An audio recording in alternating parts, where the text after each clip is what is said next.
Hello plus two മക്കളെ, നിങ്ങളുടെ result ഇതാ നിങ്ങൾക്ക് ലൈവായിട്ട് കിട്ടിയിട്ടുണ്ടാവും. എങ്ങനെ ഉണ്ടായിരുന്നു നിങ്ങളുടെ റിസൾട്ട്, എങ്ങനെ ഉണ്ടായിരുന്നു നിങ്ങൾ പ്ലസ് ടു ജേർണി എന്നുള്ള എല്ലാവരും കമൻറ്റ്സ് അറിയിക്കുക.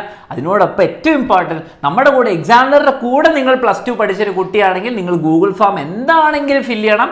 നിങ്ങളുടെ റിസൾട്ട് കൃത്യമായിട്ട് അറിയിക്കണം നമ്മൾ. ഓക്കെ മക്കളെ, രണ്ട് ഗൂഗിൾ ഫോം അവിടെ കാണാമായിരിക്കും. ഒന്ന് നിങ്ങളുടെ റിസൾട്ട് ഞങ്ങൾ അറിയിക്കേണ്ട ഗൂഗിൾ ഫോമാണ്. മറ്റേത് നിങ്ങളുടെ റിയാക്ഷൻ വീഡിയോ അല്ലെങ്കിൽ ടെസ്റ്റിമോണിയൽ വീഡിയോ നിങ്ങൾ എന്തെങ്കിലും എടുത്തിട്ടുണ്ടെങ്കിൽ അല്ലെങ്കിൽ എടുക്കാൻ പ്ലാൻ ചെയ്യുന്നുണ്ടെങ്കിൽ അത് അപ്ലോഡ് ചെയ്യേണ്ട ഗൂഗിൾ ഫോമാണ്. രണ്ടും നിങ്ങൾ ചെയ്യുക. ഓക്കെ, പിന്നെ അനാലിസിസ് ചെയ്യണം. ആദ്യം നമുക്ക് ആദ്യം ഡേറ്റ നോക്കാം. എന്താണ് ഈ വർഷം ആക്ച്വലി സംഭവിച്ചത്? കഴിഞ്ഞ വർഷത്തെ വെച്ച് നോക്കുമ്പോൾ ഈ വർഷം റിസൾട്ടുകൾ ആക്ച്വലി ബെറ്റർ ആയിരുന്നു അല്ലെങ്കിൽ മോശമായിരുന്നു എന്നുള്ള കാര്യം നമുക്ക് നമ്പേഴ്സ് വെച്ച് നോക്കാം. അപ്പോൾ ഫസ്റ്റ് തന്നെ വിജയ ശതമാനം നമ്മൾ നോക്കുകയാണെങ്കിൽ കഴിഞ്ഞ വർഷം 78.69% ഉണ്ടായിരുന്നു. എന്നാൽ ഈ വർഷം അത് ഡ്രോപ്പ് ചെയ്ത് 77.81% ഡ്രോപ്പ് ചെയ്തിരിക്കുകയാണ്. ഇത് നമ്മൾ നേരത്തെയും പറഞ്ഞ കാര്യം തന്നെയാണ്. ഈ വർഷം മൊത്തത്തിൽ എക്സാമിൻ്റെ ലെവൽ അപ്പ് ആയിട്ടുണ്ടായിരുന്നു. അപ്പോൾ എന്തായാലും ഈ ഒരു ഡ്രോപ്പ് നമ്മൾ പ്രതീക്ഷിച്ചാണ്. അറ്റ്ലീസ്റ്റ് ഒരു ഗുണം എന്താണെന്ന് വെച്ച് കഴിഞ്ഞാൽ വലിയ ഷാർപ്പായിട്ടുള്ള ഡ്രോപ്പൊന്നുമല്ല, ഓൾമോസ്റ്റ് ഒരു 1% ഡ്രോപ്പാണ്. സങ്കടമായുള്ള കാര്യം തന്നെയാണ്, പക്ഷേ ഇത് നമ്മൾ നേരത്തെ പ്രതീക്ഷിച്ച ഒരു കാര്യം തന്നെയായിരുന്നു. ഓക്കെ, അപ്പോൾ അതിനെ പറ്റി കൂടുതലൊന്നും പറയാനില്ല. വിജയ ശതമാനം കുറച്ച് കുറഞ്ഞിട്ടുണ്ട്. ഫുൾ A+ന്റെ എണ്ണം കുറഞ്ഞിട്ടുണ്ടെന്നുള്ള കാര്യം ഒരു ശ്രദ്ധിക്കേണ്ട കാര്യം തന്നെയാണ്. 39,000 ഡ്രോപ്പ് ചെയ്ത് 30,000 കുറഞ്ഞിട്ടുണ്ട്. ഫുൾ മാർക്കിന്റെ അതുപോലെ ഓൾമോസ്റ്റ് പകുതിയിലധികം കുറഞ്ഞിട്ടുണ്ട്.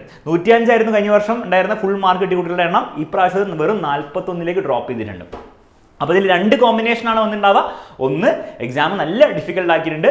രണ്ടാമത്തെ കാര്യം, ഇവാലുവേഷൻ അതിനനുസരിച്ച് എന്തൊക്കെ ഉണ്ടാവില്ല, ലിബറലായിട്ട് ആക്കിയിട്ടുണ്ടാവും എന്നുള്ള കാര്യം, ആക്കിയിട്ടില്ല എന്നുള്ള കാര്യം വളരെ ക്ലിയർ ആണ്. അതാക്കണം എന്നുള്ള അവകാശമൊന്നും നമ്മൾ പറഞ്ഞിട്ടൊന്നുമില്ല, പക്ഷെ അത് ഡേറ്റ ഞാൻ പറയുകയാണ്. ഓക്കെ, കുട്ടികൾ എഴുതിയേണ്ട എണ്ണം കുറഞ്ഞിട്ടുണ്ട്. അപ്പോൾ അതിൻ്റെ ഒരു ചെറിയൊരു എണ്ണക്കുറവ് നിങ്ങൾക്ക് A+ലും ഫുൾ മാർക്കിലും നിങ്ങൾക്ക് അക്കൗണ്ട് ചെയ്യാവുന്നതാണ്. ആ ഒരു കാര്യം കൂടെ നിങ്ങൾ ഒന്ന് മനസ്സിലാക്കണം. ഓക്കെ, ഇനി ഇമ്പോർട്ടൻ്റ് ആയിട്ട് നിങ്ങൾ അറിഞ്ഞിരിക്കേണ്ട 2-3 ഡേറ്റ്സ് ആണ്. ഒന്ന്, മെയ് 27 വരെ നിങ്ങൾക്ക് എന്ത് ചെയ്യാം, നിങ്ങളുടെ റീവാലുവേഷൻ നിങ്ങൾക്ക് തോന്നുകയാണ് ഏതെങ്കിലും സബ്ജക്റ്റിൽ നിങ്ങൾക്ക് അനാവശ്യമായിട്ട് മാർക്ക് കുറഞ്ഞിട്ടുണ്ടെന്ന് തോന്നുകയാണെങ്കിൽ നിങ്ങൾക്ക് തീർച്ചയായിട്ടും റീവാലുവേഷൻ കൊടുക്കാവുന്നതാണ്. അതേസമയം നിങ്ങൾ പരീക്ഷയിൽ നിർഭാഗ്യവശാൽ നിങ്ങൾ തോറ്റിട്ടുണ്ടെങ്കിൽ നിങ്ങളുടെ പരീക്ഷയ്ക്ക് നന്നായി പ്രിപ്പയർ ചെയ്ത് ജൂണിൽ ആ പരീക്ഷ എഴുതി പാസ് ആയിക്കോണം. ഓക്കെ, അതിന് നിങ്ങൾക്ക് നമ്മുടെ എക്സാമിനറിൻ്റെ വൺ ഷോട്ടിൻ്റെ ക്ലാസ്സുകളും മാരത്തോണിൻ്റെ ക്ലാസ്സുകളും ഒക്കെ നിങ്ങൾക്ക് യൂസ് ചെയ്യാവുന്നതാണ്. എല്ലാം യൂട്യൂബിൽ തന്നെ ഉണ്ടാവുന്നതായിരിക്കും. അത് യൂസ് ചെയ്ത് അത് നിങ്ങൾ ചെയ്തോണം. ഓക്കെ, അത് പോസിബിൾ ആണ്, പക്ഷെ അത് സീരിയസ് ആയിട്ട് നിങ്ങൾ ചെയ്താലേ അത് പോസിബിൾ ആവുള്ളൂ. ഓക്കെ, അപ്പോൾ ഇതാണ് ഡേറ്റ നമ്മളോട് പറയുന്നത്.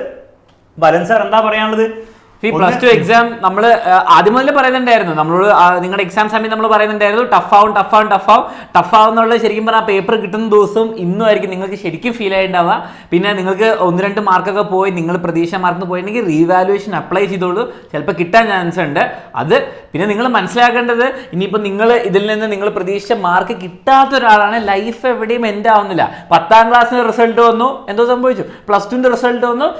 നിങ്ങൾ കഷ്ടപ്പെട്ടതിന് കിട്ടിയിട്ടുണ്ടെങ്കിൽ മതി, ബാക്കി ഇനി ലൈഫിൽ ഇനി നമുക്ക് വർക്ക് ചെയ്ത് മുമ്പോട്ട് പോവാം. അതേസമയം നിങ്ങൾ മര്യാദ കഷ്ടപ്പെടാതെ ഒക്കെയാണ് നിങ്ങൾക്ക് മാർക്ക് കുറഞ്ഞെങ്കിൽ ഇനി മനസ്സിലാക്കിക്കൂടാ, ഇനി ലൈഫ് വലിയൊരു ഭാഗം നിങ്ങളുടെ ജീവിതത്തിൽ ഇനി അങ്ങോട്ടാണ് കിടപ്പുള്ളത്.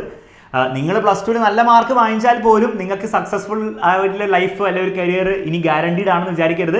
ഇനി നിങ്ങൾ എന്തൊക്കെ ചെയ്യുന്നുള്ള കാര്യം വളരെയധികം മാറ്റർ ചെയ്യുന്ന കാര്യങ്ങളാണ്. അപ്പോൾ നിങ്ങൾ ഇത് മാർക്കൊക്കെ ഇപ്പോൾ കുറവാണെങ്കിലും നിങ്ങൾ മനസ്സിലാക്കുക, ഇനിയുള്ള നിങ്ങളുടെ മുന്നിലുള്ള കോളേജ് ആയിക്കോട്ടെ, നിങ്ങളുടെ ലൈഫിൽ വരാൻ പോകുന്ന കരിയർ ആയിക്കോട്ടെ, അതിലൊക്കെ നന്നായിട്ട് പണിയെടുത്താൽ അതിൻ്റെ റിസൾട്ട് കിട്ടും. നന്നായിട്ട് പണിയെടുത്തില്ലെങ്കിൽ റിസൾട്ട് മോശമായിരിക്കും. അത് മാർക്കിന്റെ കാര്യത്തിൽ മാത്രമല്ല, ലൈഫിൽ എന്ത് ചെയ്യുകയാണെങ്കിലും അങ്ങനെ തന്നെ എന്നുള്ള രീതിയിൽ മനസ്സിലാക്കുക. അതാണ് ബേസിക്കലി നമ്മൾ എപ്പോഴും നിങ്ങളോട് ട്രെയിൻ ചെയ്യാൻ നോക്കുന്നത്.